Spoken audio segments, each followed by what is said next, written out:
wanni tun haqa ishiiti jechuudha buleeyyan kiyya haqa biiftuti haqa biiftuti jechuudha irraa fuudhee gaafa ishiin Abrahaam akkas goote san akkasittiin haqa ishii kanas biiftuu kenne jechuudha abbaa feete laal kanaatti goggootu funyaan urree Abrahaam illee manatti wanni tolaan dide isa deebisuu teenya jechuudha. Assalaamu alaykum warahmatullahi wabarakatuh. Jirtanii hordoftoota fi kabajamtoota kiyya akkamiin nagaanaaf qabdaniinaaf jajjabaatanii isiniin jechaa wallahi gaafuma alhamdulillahi rabbil alamin. Wardaan gaa akkuma isiniin jettee turte sanii guyyarraa ol baate isinii wajjin bashannanuu feeti. Alhamdulillah kuno arrallee dhufeetiin jira. Alhamdulillah rabbiin kuneda waa meeqa nurraa qabee taa'anii waa meeqa alhamdulillah rabbiin waa hundaa walumaa biraa qaba. Ibiddaa fi bishaanis walumaa biraa qaba.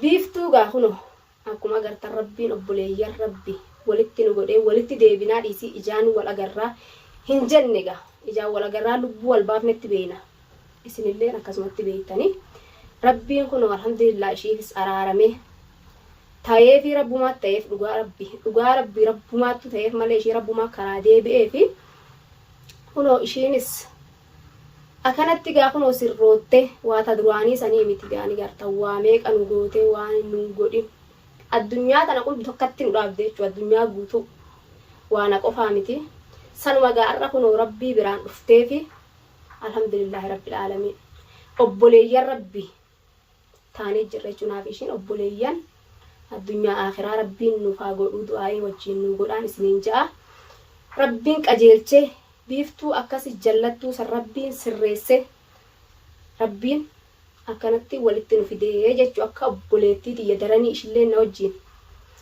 argee jechuudha. Dila badduu san hunda hagasuma haguma badduu san gaariidha ishiin dhugaa rabbi. Haguma badduu na goote san daran naa godhu jirti jechuudha amma obboleeyyan kiyya. Namni gaa eegaa rakkatu mallee waa naman argu namni hamaanis gaa.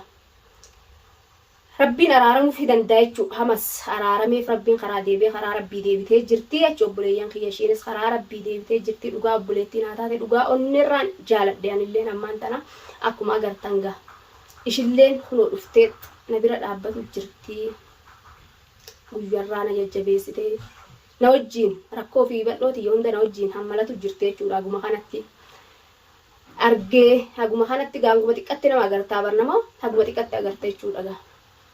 Wallah gaa rabbumaa araaramee fi akkasitti na wajjin dhaabbachuu jirti garuu Abrahaamis insha Allah numa deebi'a har'a gaa kuno guyyaa meeqa itti dhumtee jirti dhumte maaltu hafee miti hin galle jechuudha mana isatti hin deebinee maaliillee jedhee ilmaan isaallee hin laallee hin dhufne badee jechuun agarre fiidollee marutti hin jiru. Haram badee gaa goda jinnii seenee gaa miciyyoo biras waan jiru miciyyoo gaa jaarsi nutti mul'ate gaa akkuma agartan kun ogaa akka barbaadaa jiranii natti fakkaate inni gaafirraa baqateensa goda jinnii seenee eessa seenee hin agarre waa fiidollee isaa maruu hin agarre ishiinuu kunoo muddamteet akkatti iyyuu jirte jechuudha muddamtee akka taatu wallaalte gana gudiin biraa fitinaan biraa isaan qabatuuf teessi insha Allah. Haqa gaa jaarsaa jaartii rabbuma tokkichaa beekaa garuu abbaan Bilaal akkanatti uusii keessa olii gaffiiguun kun kan akkana jechuu kun isan baaftu kunoo rakkoo biraa seenet ilmaan isarraa galchuu deemana fakkaatte jaartii namaa miciyyoon tun jaarsa kakalee ganama biraa gabbaya kunoo deebi'ee ilmaan isaa galfateetti.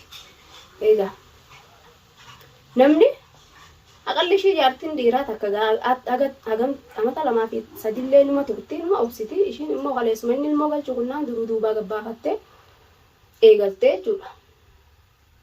Inninis amma akka ta'u dhabee jira garuu warreen gaa hara Abrahaam goree jaartii namaa itti fuuna je'es gaa golli aartitis isaan hundinuu dhiifamu jechuudha amma warreen wajjin fiigu isa wajjin leedhanii. Inshallah rabbiin jaza isin yaa kafalu garuu haadni xiyya isin qaqqabuudha ta'a. Haadni xiyya isin qaqqabu ta'a abbaa ilmaan xiyyaati inni har'allee borulleedha nin jaaladha nin kabaja. isaatti tan hundaan dhufee garuu as deebi'ee na kadhachuun hin ooltu natti fakkaattu gona akkatti ilaale ammaa bakka seenu qabee jira. Sammiciyyoo abbaan kabiraatutti as ba'ee jechuudha. Sammiciyyoo abbaan biraatutti as ba'ee jira. Garuu akka isaa irraa malaaga ni ilaallata. Amma mala wallaalee beeknan beeka. Mala wallaaletti dhokatee taa'u jira. Inshaallah numa ba'a. Gaafa mala wallaalee homaa gaa numa dhufa jechuu akka ta'uun qabu. Akka ta'uun qabu numa dhufa yeroo anammaaf waan agarree ni dhufa akka ta'u hin qabu innis waa goda seenuu hin qabu. Saalaan gaa xiqqaatamee amma warreen isaa wajjin hunoo dhaabbatanii gaa itti fuunanuu saalaan ijaartii nama odoo intala xiqqoo nagaa intala taatelleedha wayyaadha jaartuma namaa takalee ganama jaarsi ilmaan galchuu qotobbatti fuuna jedhanii amma namni lafaa ka'ee wajjin deemu mee gollumti aartu sun har'amee afaan kamiin ol ka'ee dubbata. Mee qaanyaani haa qaanyaan nama kana gaa namni kun Oromoodha waluma beekaa namni ol beeku tokko gaa jaartuma namaa uga lafaa ka'ee jaartii edaa jaarsinuu gaa ni hiikin. Amma saala gaa saalaani amma namuu qatta'ee jira. Rabbi isaan haa saalessu ammalleedha. Garuu Abraahim waan narraan hin ta'in hin argatu abbaan Bilaal hin argattu ansii himeetiin jira. Hagaan dubbii ifittiin dheeressini yaa'ii ifittiin dheeressini fagaadhuun siin ja'an ammallee har'allee borullee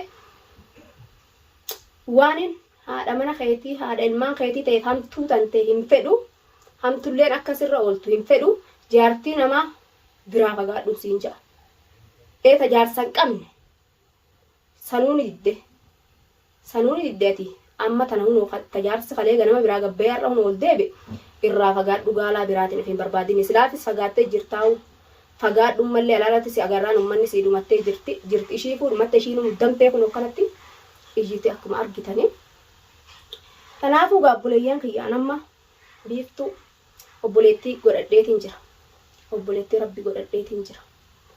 Inshaallah yoo rabbi biraan taate ishiinis waan walumaan nu goote san hunda akkuma isin himee jiru rabbiin dhiisee fi araaramee fi akkuma gaa rabbiin araarameef sanittiin wallahi anilleen onnee keessa ishii jaaladhee ganaaga haqa ishiitis garuu waan takkan ishii gaafadhu har'a waniin ishii gaafadhu dubbii takka jechuudha. Kilmaa dubbii takkittiidhaan ishii gaafadha dubbii takkitti san ishii gaafadheetin san boodan khalaas an ganaa ishiin obboleettii tiyya taatee jirti akka obboleettii tiyya wajjin dhaladhettin ishii ilaalaa rakkoo ishiidhaa hin fedhu hamtuu ishiidhaa hin fedhu khayrii ishii gaarii ishii bas jaaladhaa fi waan hin fedhuun ishiilleedhaan fedhaa inshaallah akka obboleettii tiyyatti waan qabnu addaan cabsanna anaa fi biiftuuni wallaahi maallaqallee ni qabdi miciyyoon tuwwaillee ni qabdi akkasuma waa hunda nan dhossitnu natti himtee akka obboleettii tiyyatti na biras dhaabbatu jirti na gargaarteeti anillee haqa ishillee hin barbaadu haqa ishillee hanga duraan zollomee arrabaa fi kanallee sanillee rabbi naa dhiisu rabbi naa araaramu Oromoo tiyya sanillee rabbi walumaanuu arrabsaa turreenuu haa araaramu dhiifama rabbi haa godhuu fi ishilleedha fi dhiifama godheefi jira rabbii nuyi hangan arrabaan ishii zollome sanuu jechuu haqa ishillee hin barbaadu haqa ishii wanni tun haqa ishiiti jechuudha. Buleeyyan kiyya haqa biiftuti haqa biiftuti jechuun irraa fuudhee gaafa ishiin Abraahim akkas goote san gaafa saniin irraa fuudhee ol kaa'e waan tana akkuma agartan obboleeyyan kiyyaa waan tana nin kannaaf jechuudhaan biiftudha. Garuu waa takka gaafadheetin dubbii takkitti kilmaa san deebisaa waan naa deebiftugaa isinis numa agartanii wajjumaan laaluu teenya akkasittiin haqa ishii kanas biiftuu kanna jechuudha. Abbaa feete laal kanaatti goggootu saayiba ishii tan amma ganaadha onnillee ni qabdii jabdulleedha hagasuma gaarii dhalleedha. Wallahi akkana funyaan urree gaa Abrahaamillee manatti wanni tolaan dide isa deebisuu teenya jechuudha. Waan inni awwaalinaan jellee ol baasetiin jira kun warra haqa biiftuti kun hin awwaalu hin dhossu haqa namaa hin dhossu garuu rabbilleen haqa namaa natti hin naqineen haqa namallee hin fedhu haqa ishiitii jechuudha. Oromoo tiyya bal'oo isinillee gaawwan jettan naan jaadha.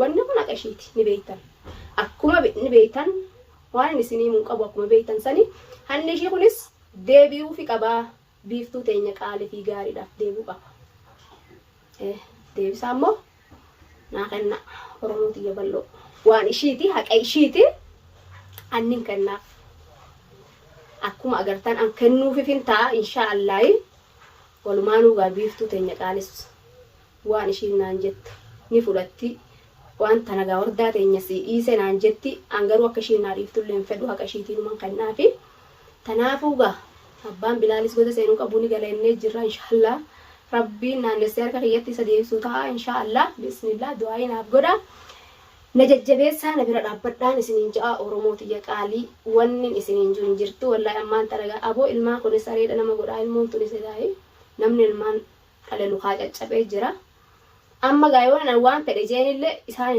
amananii waan fedhe jeenillee amananii baabaan keenya eessa irraa ilaa guyyaa meeqaan agarree baabaan keenya iidan tanaan eessa irraa jedhanii na cinqu jiran jaanii garuu gaa dhufellee ilmaan isaa ilaalin kan innillee haaran garaa kiyyan hammeesse inshaallah garuu rabbuma biraa dhufte waan jiruun qabu jazaa rabbi haa kafaluu fi innillee hin abaaru abbaa ilmaan kiyyaatee hamtullee akka inni mudatu fedhu du'aayi naaf godhaana jajjabeessaa na bira dhaabbadhaa naa fi biiftullee rabbi obboleeyyan addunyaa akhiraa isin haa godhu jaa du'aayi nuuf godhaan isiniin jaa hordoftoota fi kabajamtoota kiyya hagam viidiyoo biraa gammachuudhaan isinitti deebi'u assalaamu alaykum warahmatullaahi wabarakaatu nagaannaatu rabbuliyyaan kiyya qaalii isiniin jaaladha onnarra